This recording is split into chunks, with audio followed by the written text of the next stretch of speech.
Middle ഈസ്റ്റിലെ യുദ്ധം മൂലം crude oil വിലയും ഊർജ്ജ പ്രതിസന്ധിയും രൂക്ഷമായി തുടരുമ്പോൾ യുദ്ധം അവസാനിപ്പിക്കാനുള്ള ശ്രമങ്ങൾ തുടരുന്നു.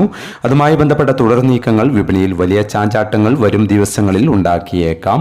ഇന്നലെ രാവിലെ സ്വർണ്ണവില പ്രഖ്യാപിക്കുമ്പോൾ അന്താരാഷ്ട്ര മാർക്കറ്റിൽ ഔൺസിന് $5153 പരിധിയിലായിരുന്ന സ്വർണ്ണവില ഇന്നലെ രാത്രി വീഡിയോ ചെയ്യുമ്പോൾ $5135 പരിധിയിലേക്ക് ഇറങ്ങിയിരുന്നു. എന്നാൽ പിന്നീട് വിപണി അല്പം കൂടി താഴേക്ക് ഇറങ്ങുകയും ഇപ്പോൾ $5115 പരിധിയിൽ എത്തി നിൽക്കുകയും ചെയ്യുന്നു.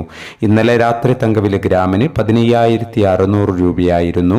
വൈകി വരുന്ന ഇന്നത്തെ തങ്കവിലയും ഇന്നത്തെ തങ്കവില അടിസ്ഥാനമാക്കി സ്വർണം വിൽക്കുമ്പോൾ ലഭിക്കേണ്ട തുകയും 11 മണിയോടെ കമന്റ് ബോക്സിൽ പിൻ ചെയ്യുന്നതാണ്. എല്ലാ വ്യൂവേഴ്സിൽ നിന്നും ഒരു ലൈക്ക് പ്രതീക്ഷിച്ചുകൊണ്ട് ഇന്നത്തെ സ്വർണ്ണവില നോക്കാം.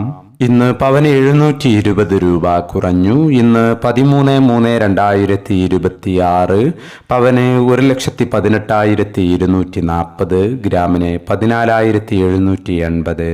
ഈ വീഡിയോ നിങ്ങൾക്ക് ഉപകാരപ്രദമെങ്കിൽ വീഡിയോക്ക് താഴെ ലൈക്ക് ചെയ്യാൻ മറക്കരുത്. Thank you for watching.